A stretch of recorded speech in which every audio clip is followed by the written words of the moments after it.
Confederate Secretary of the Navy Stephen Russell Mallory immediately recognized the need to construct ironclads to defend the South's harbors in the Mississippi River watershed. By October of 1861, there were 5 Confederate Navy ironclads under construction in New Orleans, Saratoga, Tennessee, and Memphis. It had been an extreme challenge to place these ironclads in the water as effective warships with limited industrial infrastructure. It is all about the questions of time, iron, workers, and engines. If you like to gain the same lasting glory as Robert E. Lee did after his repulse of McClellan's massive army outside the gates of Richmond, then you should play Raid Shadow Legends. Raid Shadow Legends is a role-playing game where you can fight bosses or fight with and against other players from around the world. With over 600 unique champions, there are plenty to choose from to find the right champion for you. My top 3 favorite champions are Septimius, Cataphract, and Warcaster. Just this month, Raid has released a giant new feature, Awakening in a brutal new dungeon, the Iron Twins Fortress. By awakening your champions, you will be able to choose from a powerful blessing that can transform how they do in battle. If you think you are good enough to take down the Iron Twins, then you will get a huge payoff. There's also big news. Raid has released a super powerful legendary version of everybody's favorite champion, Death Knight. The entire Raid community has been waiting for this champion for a very long time. He passes every expectation, and the best part is, he is free for anybody that plays Raid for the next 7 days between now and October 27th. Use the DK Rises promo code for a bunch of free items to instantly level your new strongest champion all the way to level 50 in 5-star Ascension. If you are interested, you can play Raid Shadow Legends today by either using my QR code on the screen or the links down in the description for yourself, where you can play either on your mobile phone or PC. New players who download today can get a free starter pack worth of almost $30. You'll find the rewards here in your inbox for the next 30 days only. Secretary Mallory knows that it is imperative to block the Union Navy gunboats' descent down the Mississippi River. As Mallory grapples with starting ironclad construction projects, prominent Memphis riverboat constructor and businessman John T. Shirley travels to Richmond to meet with Mallory to obtain a contract to build 2 ironclads at Memphis to protect the forts along the Mississippi River. Shirley's contract entails building the CSS Arkansas and the CSS Tennessee at the cost of $76,920 each.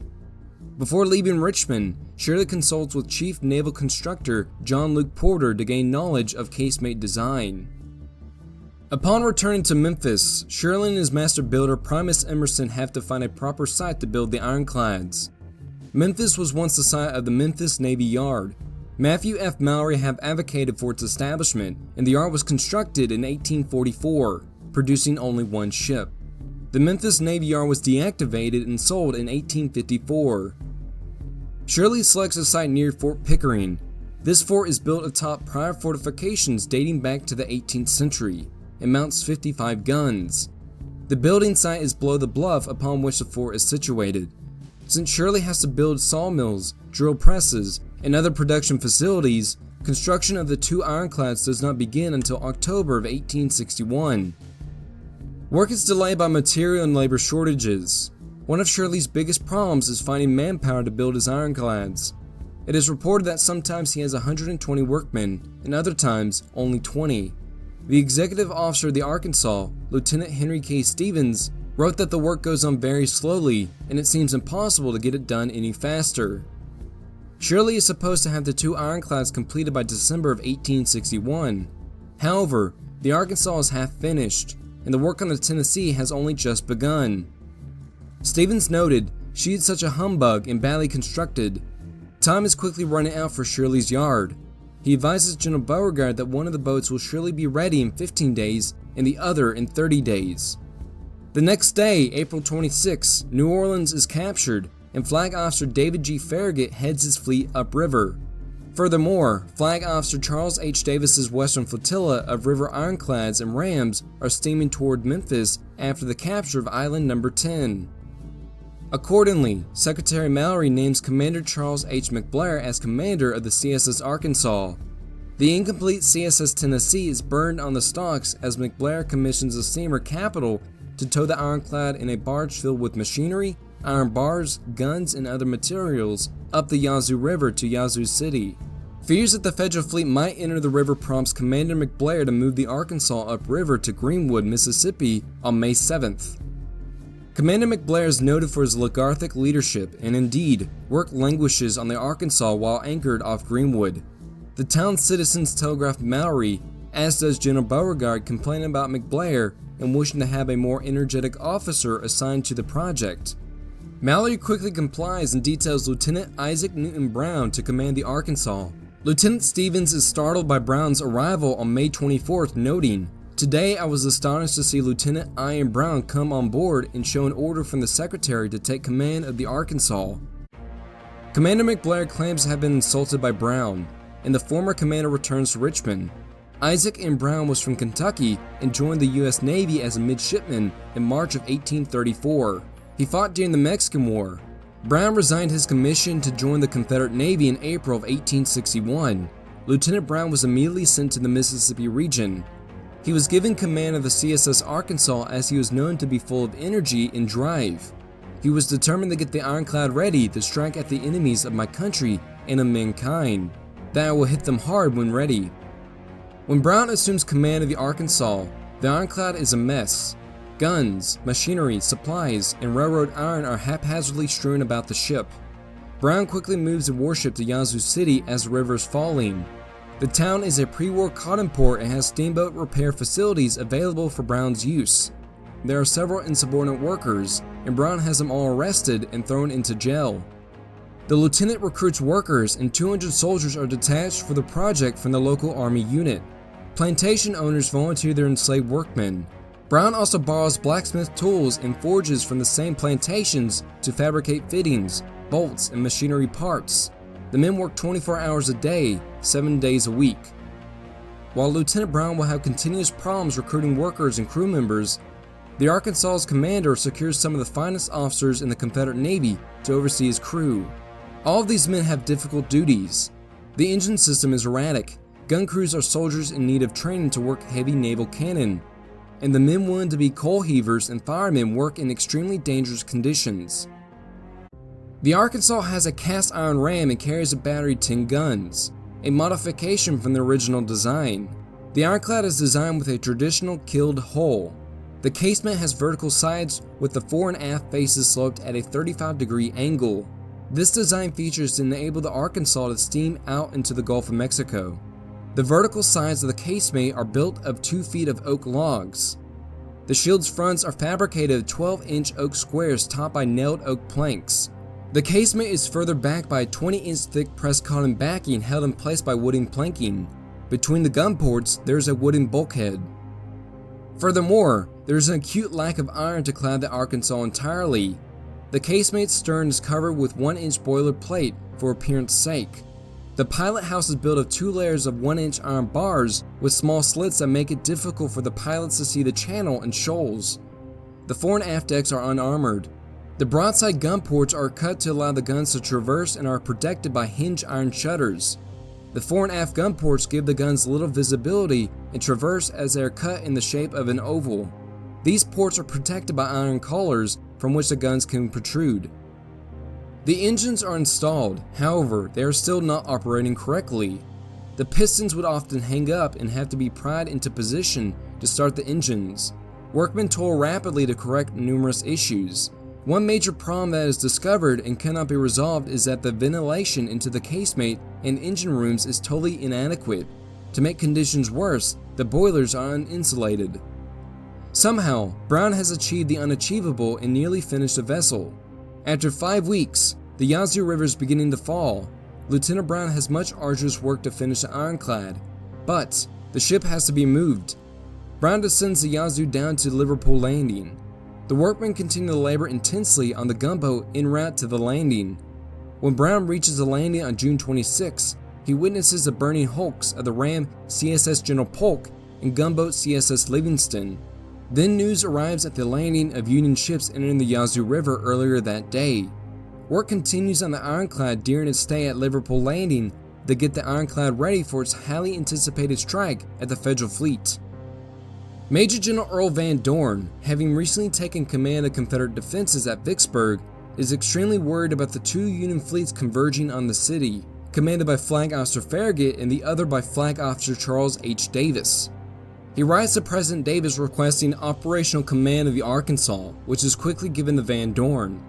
Brown is doing everything possible to get the Arkansas ready. However, he still needs more men to operate the Ironclad. All Van Dorn cares about is how quickly the Ironclad can get to Vicksburg and beyond. The general sends orders that Brown's first objective is to pass the Federal fleet in a daylight passage to reach Vicksburg. There, the Arkansas will be recoaled and then is to clear the river below Vicksburg. Once Brown has accomplished all this, he's to take the Ironclad to Mobile Bay, Alabama.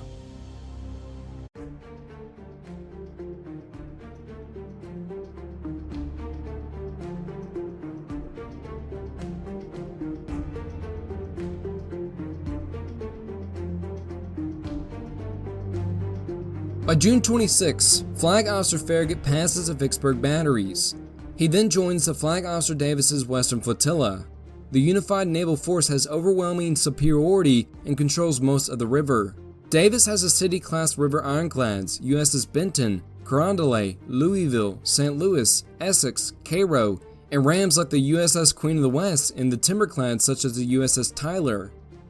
Farragut has brought with him from New Orleans vessels of his West Gulf blockading squadron, the slopes of war USS Richmond, Hartford, Brooklyn, and the gunboats USS Itasca, Oneida, Wissahickon, Winona, Scotia, Kennebec, and Katahdin.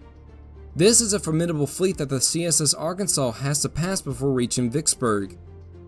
Lieutenant Brown remains at Liverpool Landing for 2 weeks, where he trains recent recruits and crew members of the steamers, finishes outfitting the ironclads and fixing the Arkansas's engines.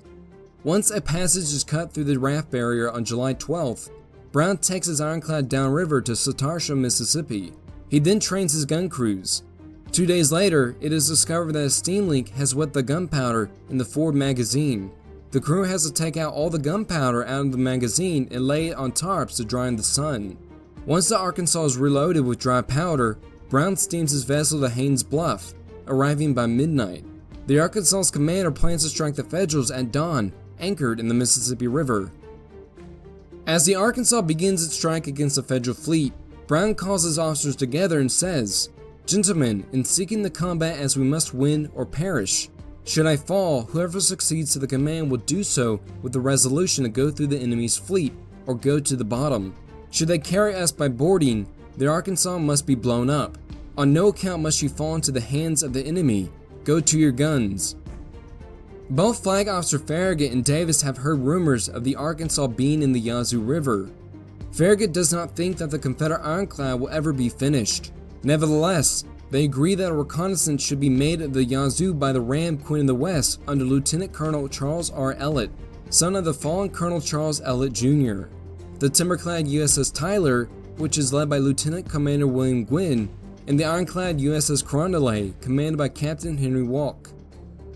These three Union warships are surprised to see the rebel ironclad ram approach them at 6 a.m. on July 15, 1862. The Tyler leads the Union ships and is first to fire, backing down the Yazoo River. The Queen of the West and Carondelet come about.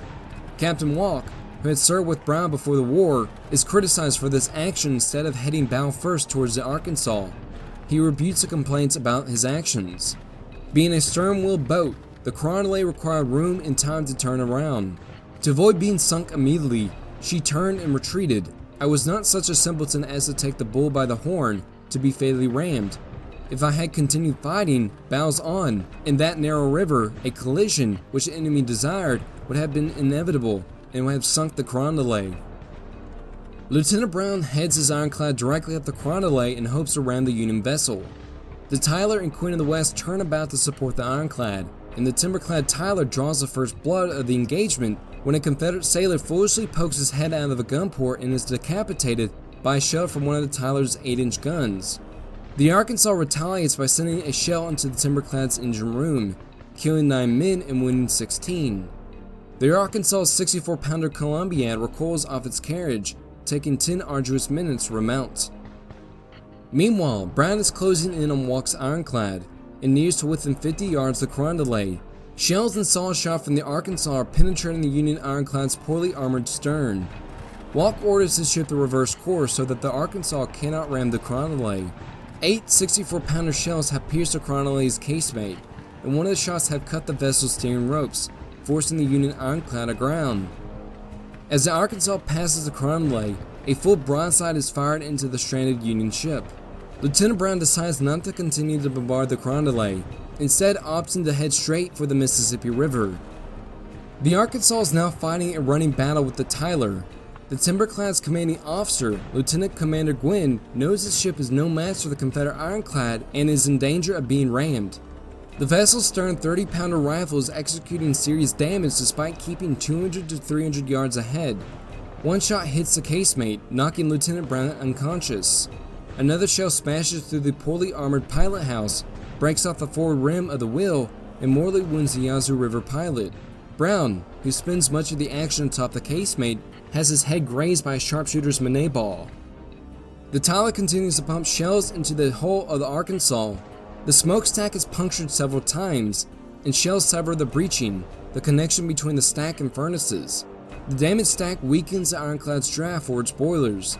This slows the ship to about 4 knots, which loses the Arkansas's effectiveness as a ram. Temperatures in the engine room rise to 130 degrees Fahrenheit, and men working there have to be shifted in and out because of the extreme heat. By this time, the Arkansas has suffered 25 casualties. Repairs are made to the breeching as the Confederates enter the sluggish brown waters of the Mississippi, generating steam by burning oily material.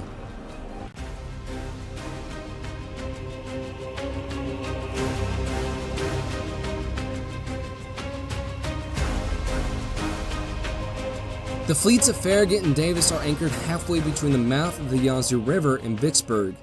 40-some warships have their fires banked, as they are short on coal, and it lessens the heat that is weakening many of the Union soldiers and sailors. The Union warships are lined up on the Vicksburg side of the river, and all the transports are on the Louisiana side. The warship line begins with the ram fleet commanded by Lieutenant Colonel Ellett, followed by 8 gunboats and sloops of war from Flag Officer Farragut's West Gulf Blockading Squadron, and lastly by Flag Officer Davis's 4 ironclads of the Western Flotilla.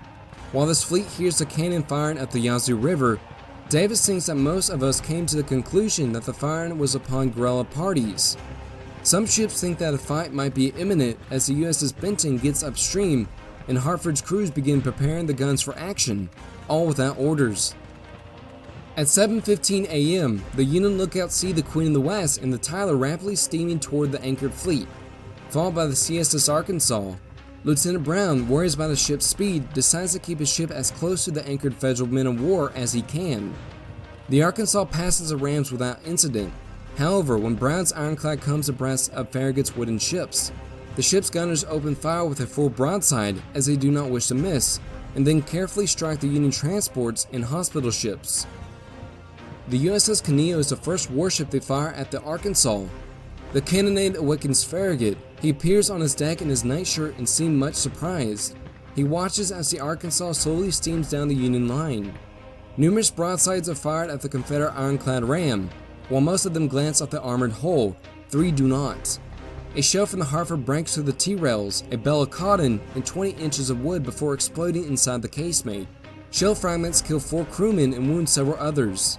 Midshipman damage scales vividly reported. The captain of the gun standing at my right was knocked down by the concussion, and so great was the shock that he lost his mind and never recovered. Another shell from the USS Iroquois penetrates through the armored shield and kills or wounds the entire 16-man crew of one of the forward Columbiads. Either the Wanoa or the Wasakin sends a solid shot through the casemate near the starboard Dahlgren gun. Then it screams through the boiler exhaust to strike the other side. Throughout the fuselage, Brown is atop the casemate or in the damaged pilot house. The Federals also suffer badly from the Arkansas's guns. The sidewheel ram boat USS Lancaster attempts to ram the ironclad. It is stopped dead in the water when a shell from the Arkansas pierces the Lancaster's boilers. Steam pours through the ship as the scalded men jump overboard, with some of the men never coming to the surface. The Arkansas receives shot and shell for 30 minutes as the ironclad passes Union ships. The engagement is fought at a range of 70 to 75 yards, and the Arkansas sends shells to every Union ship it goes by, seriously damaging the USS Panola. Many other Union ships also receive some type of damage as the Arkansas goes by them. The USS Benton moves against the Confederate Ironclad. The Arkansas tries to ram the Benton, and the Union vessel is able to navigate out of the way. Nevertheless, the Arkansas sends a heavy broadside into the Benton, which dissuades the vessel from following too closely. The USS Cincinnati joins with the Benton to follow the Arkansas. However, by now the Confederate ram has reached the protection of the Vicksburg batteries and moors safely at the wharf near the city courthouse. All the accolades the crew of the Arkansas received do not reflect upon the damage wrought upon the ironclad vessel and its crew. When Major General Van Dorn rushes over to congratulate Brown and his crew, one of the ship's staff officers, Clement L. Sullivan, commented in the horror that the smoke was still rolling around. The survivors of the crew, stripped to the waist and blackened with gunpowder, were just beginning to clean decks. And altogether the most frightful scene of war that was ever presented to my eyes. Lieutenant George W. Giff recalled that on the inside of the casemate, a giant heap of mangled and ghastly slain lay on the gun deck, with rivulets of blood running away from them. There was a poor fellow torn asunder, another mashed flat. Whilst in the slaughterhouse, brain, hair, and blood were all about. Down below 50 or 60 wounded were groaning and complaining, or courageously bearing these ills with a murmur. Flag Officer Davis and newly minted Rear Admiral Farragut, who was promoted to the Navy's newest rank on July 16, 1862, makes it the personal mission to destroy the Confederate ironclad ram that had evaded them on July 15th. Davis thinks it's best to destroy the ram with mortar fire beginning on July 16th. The Arkansas has to be continuously moved so the mortars cannot find the range. This tactic fails to strike the Arkansas. Meanwhile, Brown is desperate to repair his ship and recruit more men as the crew has been badly depleted. Major General Van Dorn gives Lieutenant Brown permission to recruit soldiers from his command. It is a difficult task as the stories of the carnage found on the ironclad's casemate are disturbing, and few volunteer for service on the ironclad. On July 19th, the Arkansas's engines have been somewhat repaired, and the vessel attempts to attack the mortar fleet. Unfortunately, one of the ironclad's engines breaks down, and the ship has to be moved back to its mooring. Farragut, whose fleet is now below Vicksburg, continues to call upon Davis to sink the troublesome rebel ram. Lieutenant Colonel Ellett advises Davis and Farragut of his scheme to destroy the Arkansas. The concept for the ironclad USS Essex, commanded by the brother of David Dixon Porter and foster brother to Farragut, Captain William D. Wild Bill Porter, is to attack the Arkansas at night. The Essex's battery has been upgraded in early to mid-1862 to include one 10-inch shell gun, 3 9-inch Dahlgrens, one 32-pounder, one 12-pounder, and two 50-pounder rifles. Ellett's idea is for the Essex to grapple the Arkansas and drag her into the steam and fire her broadside to broadside. While this maneuver occurs, Ellett is then to dash in with the Queen of the West to ram the Confederate ironclad. Despite this planning, the attack is poorly coordinated between Davis, Ellett, and Porter. Just before dawn on July 22, 1862, the ironclads USS Benton, Louisville, and Cincinnati position themselves. They open fire on the Confederate upper batteries to cover the movement of the Union ram and ironclad. The Essex get underway at 4:14 a.m., and the Queen of the West soon follows. However, it is delayed by miscommunication between Ellett and Davis. The Essex steams toward the Arkansas at close current, intent on ramming. However, as the Essex approaches, the Confederates throw out their bow lines and swing the bow out toward the Essex. The Arkansas then fires its forward 64-pounders, yet the shot has no effect upon the Union ironclad. The Essex then fires into the Confederate ironclad with great success. The first shot strikes near the forward porthole, breaking rails and sending fragments into the casemate, wounding several men. Another shot breaks through the casemate, crosses to the starboard side, and hits a broadside gun, injuring several crew members. George Giff later commented that the shots were fired at such close quarters that our men were burnt by powder from the enemy's guns. The Essex then grazes along the Arkansas side, runs up onto the river bank, and is hit 42 times. After 10 minutes of this pounding, the Essex is able to slip back and head downriver to join Farragut's fleet. The Union ironclad suffers only 1 killed and 3 wounded, whereas during this part of the action, the Arkansas loses 6 killed and 6 wounded. Now it is time for the Queen of the West to strike. The Confederates can barely defend their vessel with only enough men to man 2 guns. Ellett misjudges his speed and his ram passes by the Arkansas. The Queen of the West turns about and attempts to ram against the current. The Queen of the West This does no damage to the Arkansas. The ram is hit by several shells from both the Vicksburg batteries and the Arkansas. The Arkansas's final shot skips across the water several times before striking the Union ram. While riddled with shot, the Queen of the West suffers no casualties. The Federals' failure to destroy the CSS Arkansas under the Vicksburg Bluff on July 22nd is debilitating to Union leadership. The river is dropping, and Rear Admiral Farragut requests and receives permission to return to New Orleans. Sickness prevails in the Union ships. Davis knows that there's nothing he can do to bombard Vicksburg or the Arkansas into submission, so he moves the Western Flotilla to Helena, Arkansas. The exploits of Lieutenant Brown and his crew of the CSS Arkansas become widespread knowledge throughout the South, causing great jubilation that their single ironclad ram has caused so much havoc in the Union Navy's attempt to blockade Vicksburg. With the Union fleet steaming away from Vicksburg, newly promoted Commander Isaac M. Brown is granted sick leave and goes to Grenada, Mississippi to recover from his wounds. Before he leaves, he informs Major General Van Dorn that the badly damaged Arkansas's engines cannot be used without extensive repairs. Brown also orders Stevens not to move the Ironclad anywhere. Damages have not been thoroughly repaired. The Arkansas still does not have an adequately trained crew, and the engines are unreliable. As soon as Brown leaves, Van Dorn becomes determined to recapture Baton Rouge with Major General John C. Breckinridge's corps. This movement requires the Arkansas to support the Confederate assaults and counter the Union gunboats there. Accordingly, he orders the Arkansas to go down the river to Baton Rouge. Lieutenant Stevens cites Commander Brown's orders and notes that the Ironclad is still under repair for damages sustained during the July 15th and 22nd fights. Furthermore, the engines are so defective that George W. City, the chief engineer, states that the machinery could break down at any moment. City becomes ill and is replaced by an Army officer with no Marine engine experience. Stephen pleads with Van Dorn to call off the action. When Major General Van Dorn refers that matter to the Confederate Navy senior officer on the Mississippi River, Flag Officer William Lynch, the commander refuses to get involved. Van Dorn then states, he deemed Arkansas to be as formidable in attack or defense as when she defied a fleet of 40 vessels of war, many of them ironclads, and overrides all objections to the ironclad's immediate use. Brown rises out of the sickbed in Grenada and rushes to Vicksburg to try to stop the operation. However, he arrives too late. The Battle of Baton Rouge is on, and the CSS Arkansas is en route down the Mississippi to the Louisiana state capital.